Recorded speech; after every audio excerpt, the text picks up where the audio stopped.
Hi there, so today I just wanted to show you how I made this little end screen. I used it for my portfolio video. I just think it ties a little bow at the end of your video, gives all your information in a really cool way, and it's actually pretty easy to do in After Effects. So without further ado, let's get going. So first I'm going to start in Illustrator actually. I'm going to create a 1080 by 1080 canvas. Make sure it's in RGB color and everything else looks okay. So let's create this. Okay, so I'm going to create my little icons that you saw in the video. For the sake of time, I'm just going to create two and show you how I animated it. You can create as many as you want and kind of just repeat the process. I tried to make the icons bigger than I'm actually going to need them, and I'll just scale them out later. I'm just going to choose like a random color. Let's go with green. Just a random color. You can choose whichever you want. And then I'm just going to copy this and create two dots. Make sure that your icons are all on different layers. This is going to be important when you import it to After Effects. So I have my two separate dots on their own layers, and then I'm going to create two more layers for the icons themselves. Also make sure to label all of your layers. This is going to make it a lot easier when you eventually import it to After Effects.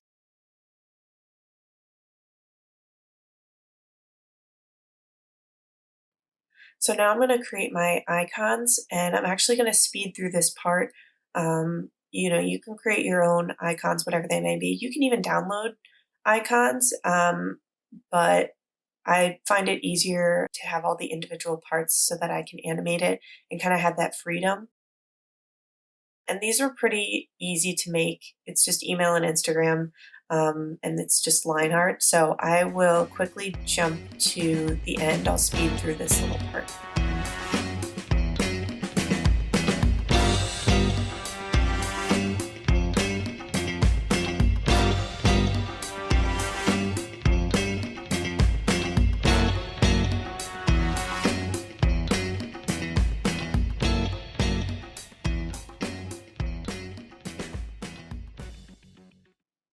So all that's left to do now is to save it in an easy to find place, and then we can import it to After Effects. So I'm now here in After Effects. I'm going to create a new composition, and everything here looks good. You can see the preset that I use. Change the composition name to something that's easy to find later. We're going to be creating a couple of compositions, so your main one should stand out, be easy to find. 25 looks good, so let's get going. I'm going to create a new solid as my background. First and foremost, I'm just going to use white. You can use whatever color you want. Let me just rename this background, and then I'm going to lock it so I can't accidentally move it later. So I'm going to start by making the Let's Get in Touch text. So let's get the text tool and create a text box and say let's get in touch, or whatever you want it to say. It's up to you. I feel like Bob Ross right now. All right, I'm going to choose just a little bit bolder of text. No, even bolder. All right, cool. And I'm just going to leave it as black, but do whatever you feel looks good. I'm going to align it right in the center of the screen. And so I'm going to do animate and choose position. Go to, so adjust the position to kind of lower than where it was.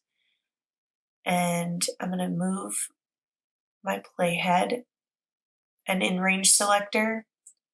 So you can see when I move the start, it's going to put the text to where it originally was, where I originally centered it. So we're going to put our keyframes in and just change that start percentage. It automatically chooses character. So I'm gonna choose, nope, not there. Go to Advanced and choose, instead of character, I chose word. I like that a lot better, personally. I also put on my motion blur, just so you know. I just like the way the motion blur works. So I'm going to edit my keyframes to make it a little bit smoother. And I automatically kind of always go for this kind of shape where it's slow to start and slow to end.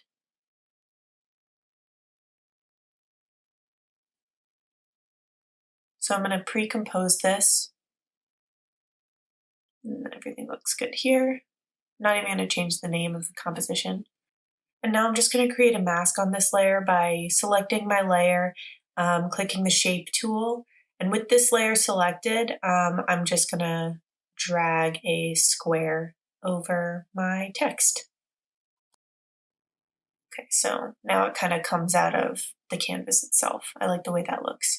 But I'm going to make a line. I'm going to erase the fill from this. And let me go back to Illustrator and get the color specifically so I can kind of match my icons.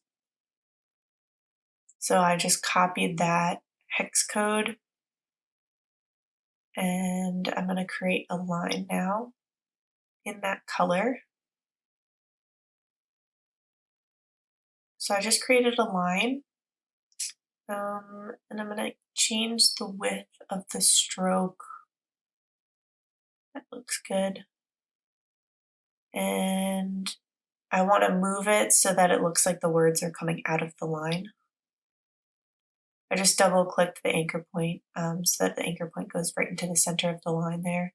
It's going to make it easier later when I use the rotation tool. Okay, so that looks good. So now just expand the contents of the shape. Shape 1, and then transform shape 1. Make a new keyframe for scale. And then once I have this adjusted to where I want it to be, I'm going to unlink these two so that it just edits the width instead of the height and the width at the same time. Okay, cool. So I like the way that this looks. The next step is editing the keyframes of my line. So I'm going to make that shape again that I kind of had before. I kind of always go for this shape.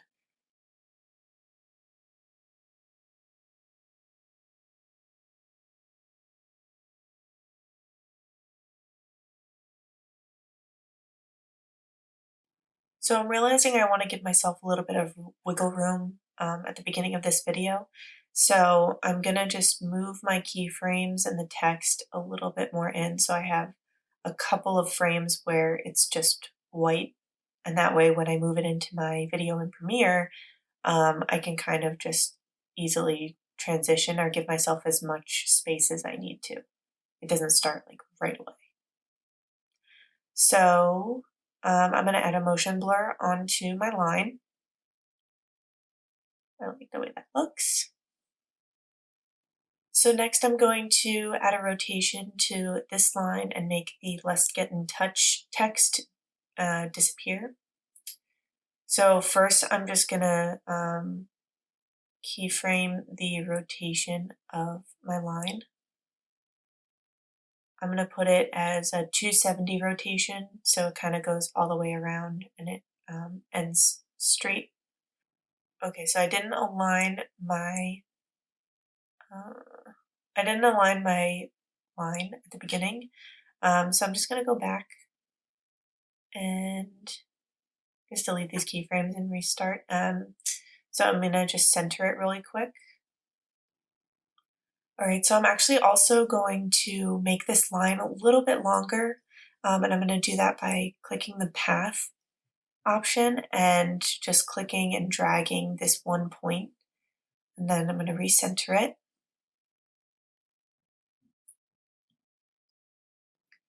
And now just by hitting R on your keyboard, you can bring up rotation. So I just made a keyframe. That's where I want it to end, or to start, I mean. And then I'm going to change the rotation to 270. Okay, and then I'm going to change my keyframes and just make that shape that I like. It honestly, like, I really think it looks the best. Like, look at that. Looks so good. Okay, great. So I like the way that looks. So now I'm going to actually pre-compose this again. Make sure that's selected, and then we're going to create a mask using the set mask effects and presets. So create a new shape that covers the text. I'm going to get closer because I want it to touch the line that we made. And I'm going to make this a lot wider and then center it. And then in parent link it to the shape layer. And now it will move with the shape layer. Let me just rename my layers so it's easier to find everything. So you can actually hide what you just made and then find set matte in your effects and presets and drag it onto the Let's Get in Touch, and then choose your shape layer that you just made. And I'm just going to rename this mask so it's easier for me to find later. All right, and look at that, it's a mask now. So I am going to press Option and end bracket just to make that layer shorter so it kind of just ends where the line kind of covers it. So it looks like it's disappearing with the line. I'm just going to speed through all of my little tweaks because I'm just making sure that because there's a motion blur on the line, I just want to make sure that the text is disappearing at the right place. And I mean, it's only going to last for, half a second, but still I like to make sure I look at the little details. So now it's time to import your icons that we made before. So I'm just going to grab that file. So you're going to want to import as a composition, and I like to do footage dimensions as layer size instead of document size, so click OK. So now you can see it came in as a composition, but also as individual layers. And I'm just going to work with the individual layers instead of the composition. I'm actually going to delete the composition later, but let's just put these onto our composition. So what I like to do is parent link this to the dot, the icon to the dot. So it moves around and it's affected the same as the dot. So I primarily move around the dot first. So the first thing I'm actually going to do is I'm going to scale these down. They're just a little too big for me, a little too bulky. So I'm going to press S to quickly find the scale, and I'm going to shift click both of the scales for each of the dots. And I'm going to scale it down to around 50%. And you can see they both changed to 50% because I had them selected at the same time. So I'm going to move them to how far away I want them away from the line, how far away I want them from each other, and just kind of choosing my ideal place for where I want these guys to kind of settle. So I actually don't, I don't need these icons, these dots, to be the whole entire length of the composition. So I'm actually going to just do Option and Start bracket to shorten these. I'm going to start my position keyframes. So I'm going to have them start over there and end in the position that I just put them in. So now you can edit keyframes individually, but I actually want these to look exactly the same in the way that they move. So what I'm doing is I clicked on position, I pressed Command and then clicked each of the positions, and I'm highlighting the keyframes, so it's actually doing both of them at once. The important thing here is to highlight as I'm doing, just clicking and dragging and highlighting the keyframes and then editing them. So as you can see, they move exactly the same way. So as you saw in my video, the dots come out first from the right, and then the icons come up from the bottom to the top, like they go up and down. So I'm actually gonna do what I did for the dots before. I'm gonna shorten this and then move their position so they come up. And so same thing, I'm gonna highlight and choose the keyframes so that they look exactly the same in their movement. So what you just saw, I didn't highlight the keyframes, so it was only highlighting one, it was only moving one keyframe. So I'm now actually going to create a composition. I'm deleting the original one that I imported, and I'm going to just create a new pre-comp and just name it sample icon pre-comp and hit OK. And then just double click into that. And now we can see what we just did, and we can kind of just work specifically in this composition. I'm going to create a mask like we did before with the words. And now they're coming out of the line.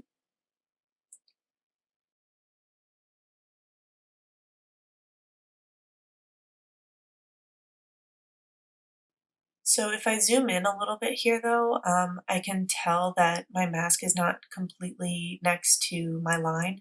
So I'm just going to redo my mask. I could have just edited the points, but whatever. I'm just going to redo the entire mask. And I'm going to make sure that it comes right to that line.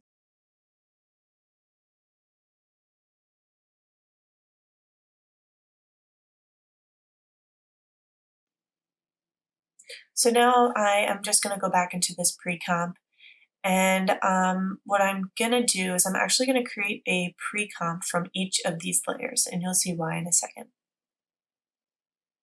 So this moved my icon. I'm just going to undo that. It moved my icon all the way over there when I pre-comped it because it's still parent linked to the dot. The position of it is actually still where I want it to be though, so I don't actually need the parent link anymore. I kind of just did it to make sure everything was in place and looked the way that I wanted to in the end. So if I unlink it from the parent, you can see it actually doesn't change anything. So I unlinked it, and now I'm going to create a pre-comp, and now it's all good. Look at that. So same thing with the other icon. Great. Cool. And then I'm going to pre-compose the dots as well.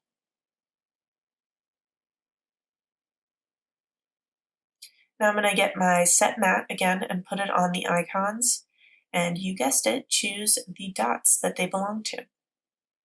So instead of clicking and dragging a new set matte onto this other layer, I'm actually just going to copy and paste the effect that I just did, and then change the take matte from layer option, just change it to the right dot.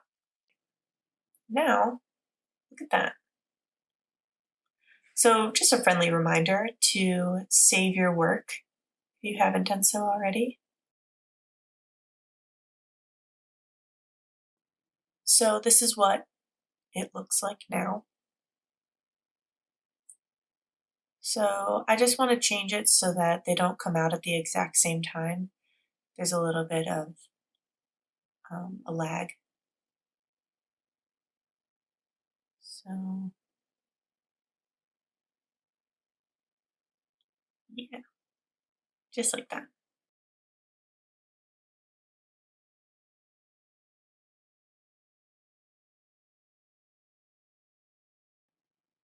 Now for the easy part is just adding your text. So, you know, your email at email.com. And now I'm just, editing the position where I want it to be. And then I'm actually just going to copy this text and change the position um, so that it's, perfectly aligned. And then adding, your Instagram handle or whatever information you're choosing to add. So now let's get to animating these. I'm just going to change the position similar to what we've been doing before. And I'm just going to shorten this because I don't need that text anytime soon. So change the position, that's where I want it to end. And nope, that's up and down. And then this is where I want it to start. So now I'm just going to edit these keyframes.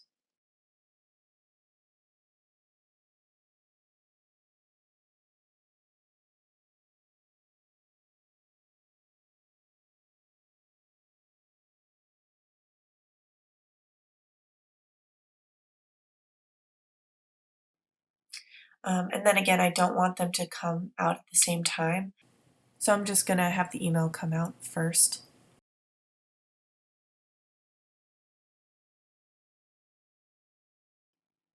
Now again, I'm going to highlight these two and just pre-compose them. And then I'm going to add a mask to it again.